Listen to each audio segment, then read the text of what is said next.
Hey, welcome back. Let's talk about rush fees. Nobody ever taught me anything about rush fees, so I just had to figure out what the heck it was and what I was doing. But in this video, I'm going to teach you so you don't have to just sort through it and figure it out yourself. Rush fees. You can charge your client a rush fee anytime they ask for something that is in an unreasonable deadline. And there's three things that I think qualify for a rush fee. The first one is anything you're going to have to work outside of normal business working hours, which is kind of an 8-hour day, Monday through Friday as the standard business time. If a client requests something that's going to require you to work all night, on the weekend, in any kind of accelerated manner outside of normal business hours, that can qualify for a rush fee. Number two is if the client is requesting something that requires you to move other projects. You have other clients, you have other projects. If you have to move things around in your production calendar to be able to accommodate a client's accelerated timeline, then that can qualify for a rush fee. And number three, the client's deadline will cause you pain. If this is going to be challenging, if you're going to have to change existing plans, if you're going to have to cancel your vacation, if you're going to have to stay up all night, any kind of pain inflicted upon you is something you can charge a rush fee for. Now, there's something super important that you have to understand about rush fees, and it is that a rush fee is your client's problem. It's not your problem. It's not your problem that they have this accelerated timeline to get something done. That's their problem. But if you want to make it your problem, then they better be paying you enough to take their problem on you and make it your problem.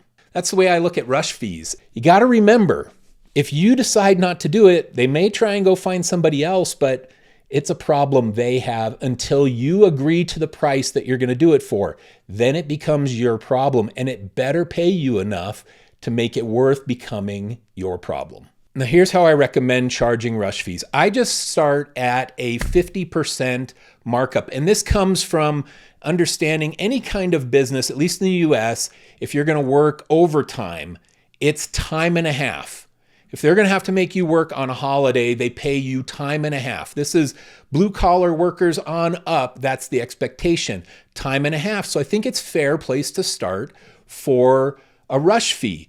If you charge something $2,000 as your normal price, then your rush fee price is $3,000. That's a time and a half, or that's 1.5 times the size of your original. But that's where it starts, because it can get even bigger. In fact, the bigger the pain, the more you should charge as a rush fee. So let's say you charge $2,000 for something normally, but you have to cancel your European vacation with your family. To be able to hit this rushed timeline for your client, maybe you got to charge 20 grand. For all the pain of you canceling that vacation with your family, that's a painful thing. It's got to be proportional. So if the client wants you to hit a deadline that's super painful, super challenging, then charge as much as you want for the rush fee. You don't have to end anywhere. Just make sure that the amount of money the client is paying you is sufficient to cover the pain that you're going to feel from taking on that challenge. Now, on your proposal or on your contract to your client, I recommend putting the regular price and then the rush fee adjustment. So if something was $2,000, you decide to charge a $1,000 rush fee to be able to hit their accelerated timeline, then put on there that rush fee charge and show the total. And interestingly enough, what happens a lot of times is that the client will say, "Oh, I didn't know it was going to cost more. You know what? We don't actually need it on Monday. We can just wait until next Friday or the Monday after. That's fine too."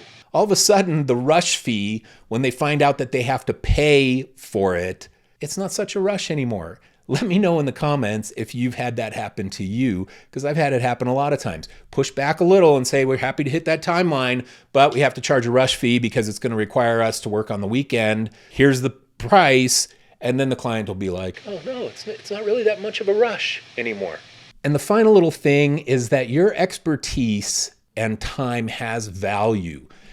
Be sure you charge sufficiently for it. Don't feel like you've got to just cave to a client's demanding request because they have a problem with an accelerated timeline. Push back a little. It's okay to push back. It's okay to charge a rush fee. I didn't do it every time. A lot of times I tried to be accommodating, but if it was painful or required me to keep people here at my office long hours, or if it required me to hire more people or hire freelancers, I certainly was going to charge a rush fee to my client in order to hit that accelerated timeline. So don't ever feel bad about it.